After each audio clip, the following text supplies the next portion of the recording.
Red టీవీలో మీ వ్యాపార ప్రకటనల కోసం ఈ నంబర్ ని సంప్రదించండి 6281747728. Hi viewers, welcome to our channel. Geethanjali అనే ఒక తెనాలి అమ్మాయి రీసెంట్ గా సూసైడ్ చేసుకొని చనిపోయింది. అది కూడా టీడీపీ జనసేన వీళ్ళు సోషల్ మీడియాలో ఈమెను విపరీతంగా ట్రోల్ చేయడం వల్లనే చనిపోయిందని చెప్పేసి వైసీపీ కూడా ఆరోపించడం చూస్తున్నాం. అంటే జగన్ అన్న వల్లే ఇల్లు వచ్చిందని చెప్పేసి ఆమె చేసిన కామెంట్కి టీడీపీ నుంచి జనసేన నుంచి తీవ్ర స్థాయిలో ఆమె విమర్శలు వచ్చాయి. అందుకే ఆమె ఆత్మహత్య చేసుకుందని అంటున్నారు. ఇప్పుడైతే ఇది చాలా పెద్ద సెన్సేషన్ అయితే క్రియేట్ చేసింది. అసలు వాస్తవంగా ఏం జరిగింది, నిజంగా టీడీపీ వాళ్ళు జనసేన వాళ్ళు తనను ట్రోల్ చేస్తారా, ట్రోల్స్ వల్లే ఆమె సూసైడ్ చేసుకునే ప్రయత్నం చేసి సూసైడ్ చేసుకుందా?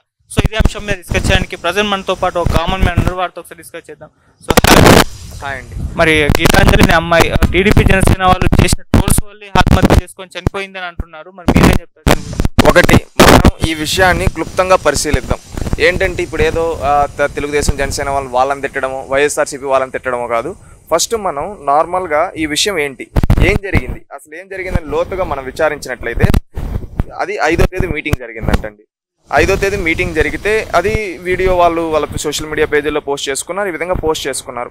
ఎక్కడ కానీ దీనికి సంబంధించి ఇన్ఫర్మేషన్ కానీ ఏం కానీ బయట ఎవ్వరూ ఆ వీడియో ఏదో నార్మల్గా అందరిది పోయినట్టే పోయింది, అది ఎక్కడ ట్రోల్ అవ్వలేదు. 7వ తేదీ ఏదో ఇష్యూ జరిగింది, ఆమె వెళ్ళింది, యాక్సిడెంట్ అయ్యింది, హాస్పిటల్లో జాయిన్ అయింది. ఆమె 10వ తేదీ 11వ తేదీ మరణించడం జరిగింది.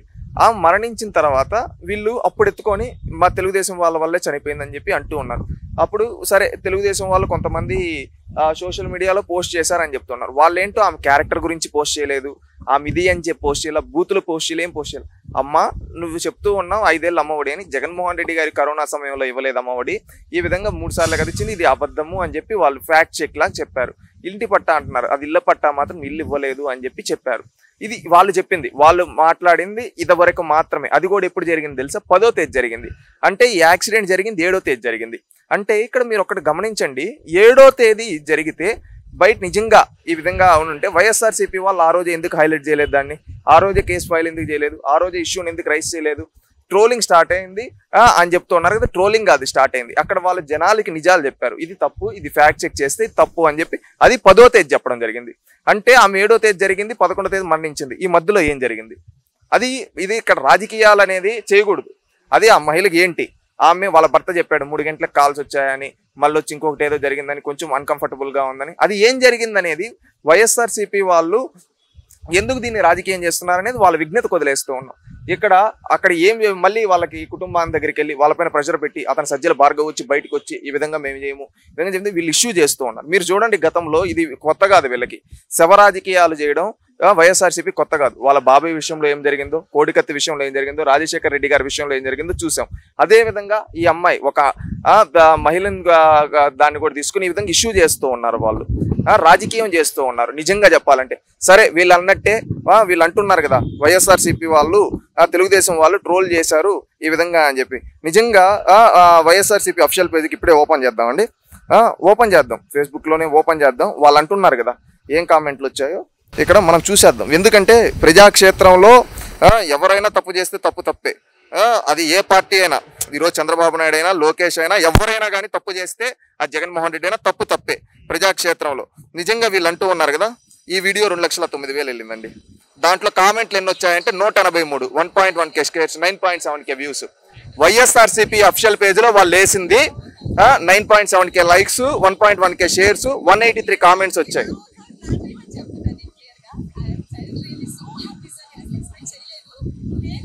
జగన్ అన్న ఇక్కడ వీళ్ళ కామెంట్లు చూడండి, ఇదిరా అవి కూడా ఎప్పుడు వచ్చినటివి, 6 రోజుల క్రితం వచ్చిన కామెంట్స్.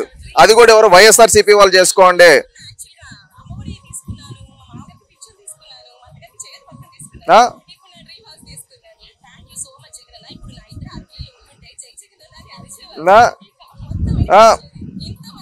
ఇక్కడ చూడండి, అంటే వాళ్ళ రిలేటెడ్ కామెంట్లే వచ్చున్నాయి కానీ ఇంకేమీ రాలేదు. వాళ్ళ రిలేటెడ్ కామెంట్లే వచ్చున్నాయి, వాళ్ళ రిలేటెడ్ కామెంట్లే. అంటే ఇక్కడ చూడండి, అక్కడ ఏమీ జరగల. వీళ్ళు కావాలని ఒక ఏంటంటే శవాలు ఎక్కడ దొరికినా శవ రాజకీయం చేయడం వీళ్ళ బుద్ధి కాబట్టి, నీచ బుద్ధి కాబట్టి ఈ విధంగా దిగజారి చేస్తున్నారు. ఇప్పుడు వాళ్ళ అఫీషియల్ పేజ్లోకి వెళ్ళమనండి, ఆడ కామెంట్లు చూడమనండి. ఆడుండేది 180 కామెంట్లు. ఆ 180 కామెంట్లు వాళ్ళ పేట్ టీములతో పెట్టించుకున్న కామెంట్లే ఉన్నాయి తప్పితే తెలుగుదేశం వాళ్ళ కామెంట్లు చేసినట్టు ఎక్కడా లేదు. అక్కడ కొంతమంది అడిగినా కానీ బాధ్యతాయుతంగా అడిగారు. అమ్మ మీకు చిన్నపిల్లలు అంటున్నారు, 6 ఏళ్ళు 7 ఏళ్ళ పిల్లలు, 7 ఏళ్ళ పిల్లలకి అప్పుడే 5 ఏళ్ళు అమ్మఒడి ఎలా వస్తుంది? ఇది రీజనబుల్ గా అడిగారు. దానికే ఆమె వీళ్ళు కావాలని, అది కూడా ఎప్పుడు అడిగింది? 10వ తేదీ అడిగారు. 10వ తేదీ ఆమెకి యాక్సిడెంట్ అయింది 7వ తేదీ. అంటే ఇక్కడ ఆమెకి యాక్సిడెంట్ అయ్యి ఆమె ఇంట్లో నుంచి ఎందుకు వెళ్ళింది, అక్కడ యాక్సిడెంట్ అవ్వడానికి కారణం ఏంటి, ఇవన్నీ జరగడానికి కారణం ఏంటి ఒక్కసారి ఆలోచించండి. వీళ్ళు ఏంటంటే వైఎస్ఆర్సీపీ అనే వాళ్ళు ఏది దొరికిన శవ రాజకీయాలు చేయడంలో వీళ్ళు ఎక్స్పర్ట్స్. ఒక ఆడబిడ్డని అడ్డం పెట్టుకొని ఈ రోజు రాజకీయం చేస్తున్నారు. నీచ బుద్ధి. నిజంగా వీళ్ళు ట్రోలింగ్ అంటే ఎవరైనా చేశారో చెప్పమంటారా అండి? ఈ రోజు చనిపోయింది ఆమె Telugu Desam party social media trolling వల్ల, జనసేన సోషల్ మీడియా ట్రోలింగ్ వల్ల చనిపోయింది వైఎస్ఆర్సీపీ నాయకుల వల్ల. ఆమెను అక్కడికి తీసుకొని పోయి ఆ విధంగా మాట్లాడితే ఆ మానసిక క్షోభ పెట్టింది ఎవరు? వీళ్ళు కాదా? ఈ రోజు ఆమె మరణాన్ని కూడా రాజకీయం చేస్తూ ఉన్నారంటే వీళ్ళు ఎంత దిగజారిపోయి ఉంటారు ఒక్కసారి ఆలోచించండి. ఏ మాత్రం ఎఫ్ఐఆర్ నమోదైంది ఎప్పుడు, ఆయనకి యాక్సిడెంట్ అయింది ఎప్పుడు, ఈ విధంగా వీళ్ళు ప్రశ్నించడం మొదలు పెట్టింది ఎప్పుడు? ఇవన్నీ చూస్తే ఆయనకి యాక్సిడెంట్ అయిన తర్వాత 2-3 రోజుల తర్వాత ఇది స్టార్ట్ అయింది. వీళ్ళు చనిపోయిన తర్వాత ఎందుకు చేశారు? ఇదంతా ఒక ప్రీ ప్లానెడ్ గా వీళ్ళు రాజకీయ అవసరాల కోసం. ఎందుకంటే ఒకప్పుడు బాబాయిని చంపాడు, కోడికత్తి దాడి చేసుకున్నాడు. ఇప్పుడు ఏమన్నా చేద్దామంటే అమ్మా చెల్లి దూరంగా ఉన్నారు. అందుకని చెప్పి ఇలాంటి సామాన్య కార్యకర్తలు ప్రాణాలు తీస్తూ ఉన్నాడు ఈ జగన్మోహన్ రెడ్డి. ఇంకొకటి నేను చెప్పేది ఒకటే, ట్రోలింగ్ అంటూ ఉన్నారు కదా. నిన్న వాళ్ళ party social media main coordinator Sajjala Ramakrishna Reddy కొడుకు సజ్జల భార్గవ్ రెడ్డి అంట, అతను మాట్లాడుతూ ఒక మాట అంటూ ఉన్నాడు. మీకు అందరికి వినిపిస్తాను. ఏంటంటే ఆ సజ్జల భార్గవ్ అనే వ్యక్తి మాటలు ఎలా ఉంటాయో ఒకసారి చూడండి. రియాలిటీ ఏంటో నేను కూడా చెప్తాను. ఈ ఇష్యూలో ఇప్పుడు గీతాంజలి విషయంలో ఎవరు తప్ప మీకే అర్థమవుతుంది. వీళ్ళు గుండెల మీద చేయబెట్టుకొని చెప్తాను, వైఎస్ఆర్సీపీ సోషల్ మీడియాలో మాత్రం ఎక్కడా కూడా ఆడవాళ్ళ మీద అబ్యూజ్ అనేది జరగలేదు, జరగదు కూడా, అది జరగనివ్వరు మా నాయకులు జగన్మోహన్ రెడ్డి గారు. ఏమన్నాడు? వైఎస్ఆర్సీపీ పార్టీ సోషల్ మీడియాలో ఎక్కడ మహిళలను ట్రోలింగ్ చేయరు అని చెప్పి చెప్తూ ఉన్నారు కదా. వీళ్ళ పార్టీకి సంబంధించిన అనేక మంది సోషల్ మీడియా కార్యకర్తలు కావచ్చు, వీళ్ళ పార్టీలో ప్రధానంగా వైఎస్ భారతిరెడ్డి గారి పిఏ, జగన్మోహన్ రెడ్డి గారి బంధువు అయిన వర్రా రవీంద్రారెడ్డి అనే వ్యక్తి ఎన్ని తప్పుడు కథనాలు రాశాడు తెలుసా మహిళల పైన? ఆయన ట్విట్టర్లోకి వెళ్ళి చూస్తే ఆయన రాసిన తప్పుడు కథనాలు కనిపిస్తాయి. ఆయన పెంచి పోషిస్తూ ఉంది మీరు కదా. ట్రోలింగ్ చేయరని నువ్వు చెప్తూ ఉన్నావు కదా సజ్జల భార్గవ్, నువ్వు చెప్తూ ఉన్నావు సోషల్ మీడియాలో మా పార్టీలో ఎవరు మహిళలు ట్రోలింగ్ చేయరని. వర్రా రవీంద్రారెడ్డి ఎవరు?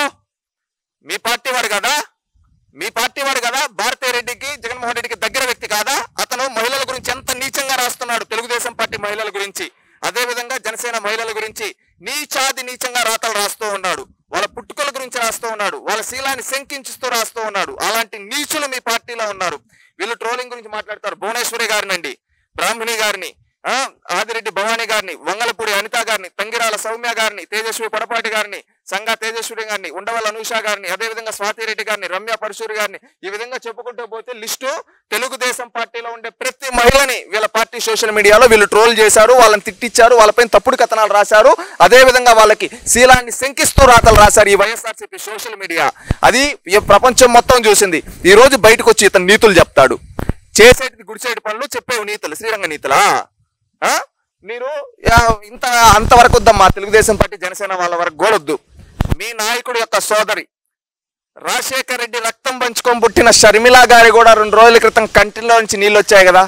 నా శీలాన్ని శంకిస్తున్నారు, నా భర్త ఇంటి పేరుతో తిట్టిస్తున్నారు వైఎస్ఆర్సీపీ సోషల్ మీడియాలో. నేనే తప్పు చేశాను జగనన్నా అని మీ నాయకుడు యొక్క సొంత చెల్లి రాజశేఖర్ రెడ్డి రక్తం పంచుకొని పుట్టిన ఆడబిడ్డ ఈ రోజు కన్నీళ్ళు పెడుతూ ఉంది. అక్కడ తెలుసు కదా మీ పార్టీ సోషల్ మీడియా వాళ్ళు ఏ విధంగా మహిళల్ని వేధిస్తున్నారు. సునీతారెడ్డి గారు, జగన్మోహన్ రెడ్డి గారి సొంత చిన్నాన్న కూతురు, మా జగనన్న ప్రభుత్వం ఉంది కానీ మమ్మల్ని ఎంత విధంగా వేధించారు తెలుసా? నా భర్తని, నన్ను, నా శీలాన్ని శంకిస్తూ, నా భర్తకు అక్రమ సంబంధం, మా తండ్రి గారికి అక్రమ సంబంధాలు అంటే గడుతూ ఈ విధంగా శంకించారు. ఇది మీ పార్టీ సోషల్ మీడియా చేసేది అని చెప్పి ఆమె రీసెంట్ గా ఢిల్లీలో ప్రెస్ మీట్ పెట్టి చెప్పారు. అంటే చూడండి వీళ్ళ పార్టీలో సోషల్ మీడియా వాళ్ళు ఏ విధంగా మహిళల్ని వేధిస్తున్నారో. మహిళలు ఈ రోజు కళ్ళంట్లో నీళ్లు పెట్టుకుంటున్నారు. ఎవరన్నా మహిళలు కంప్లైంట్ ఇస్తే ఈ రోజు వరకు చర్యలు తీసుకోలేదు. ఎవరు సాధారణ మహిళలు కాదు, ఆదిరెడ్డి భవానీ గారు శాసనసభ్యురాలు వెళ్ళి నా పైన ఈ విధంగా ట్రోలింగ్ చేస్తున్నారు, కంప్లైంట్ తీసుకోండి అంటే ఈ రోజు వరకు వాళ్ళపైన చర్యలు తీసుకోలేదు ఈ వైఎస్ఆర్సీపీ ప్రభుత్వంలో. అంటే ఇక్కడ చూడండి మహిళల్ని ఏ విధంగా మానసికంగా క్షోభ పెట్టి వేధిస్తున్నారో ఈ వైఎస్ఆర్సీపీ నాయకులు. వీళ్ళు ఈ రోజు నీతులు చెప్తారు బయటకు వచ్చి.